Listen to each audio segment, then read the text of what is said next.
I hear parents say all the time, and I used to hear this early on in my career, and I think there might have been a moment early on that I thought this. Oh, he can talk or she can talk. They're just choosing not to. And that's not true. If a child could talk, they would talk, because words get them things much quicker. It's a much more efficient way to communicate. So if you've got a child at 18 months that's not using words, it's because they don't know that they can. So when we're in this 18-month to 24-month, that's when we're teaching them what I call the power of words. What can these words get me? We're going to be kind of withholding a little bit. So they love M&Ms. Okay, you want an M&M? Let me hear, We may not ask them to say the whole word. We're just going to get them to do one something vocally, verbally, imitating just that one sound. That's all we're going to do. If they do it, we're going to give it to them. So we are going to talk about sign language a little bit, because sign language can be very helpful in teaching the power of those words.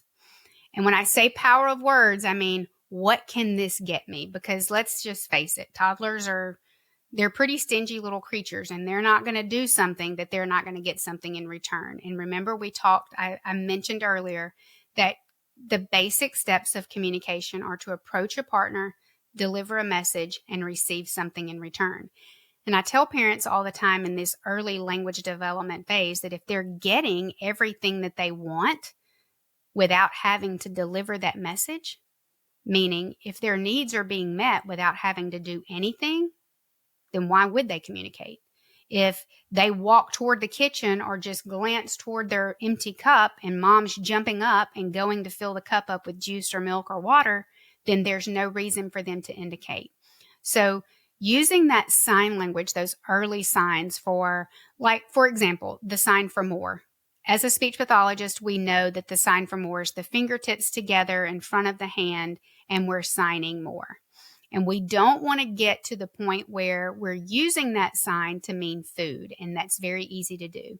So what I always encourage my families to do is to use that sign for more in other things. Does your child like for dad or mom to pick them up and twirl them around holding their hands and swing them around? If they do, then do that. Have them sign more. We're going to tell them, do you want more? We're going to show them by putting our fingertips together in front of us, and we're going to gently sign more. Then we're going to help them do it. We're going to take their little hands. We're going to help them sign more. And then dad picks them up and swings them around again. I taught my daughter to sign more in the bathtub because she loved for me to pour cups of water over her head. So that's where she learned the power of that word. She thought it was hysterical when I would fill the cup up with water and just dump it over her head. Favorite thing in the world. And I taught her to sign more. She was probably 8 or 9 months old when I taught her to sign that. You can do the sign for more on the swing. You can do the sign for more for tickling, those kinds of things, because it teaches that kid the power. What is this going to do for me, right?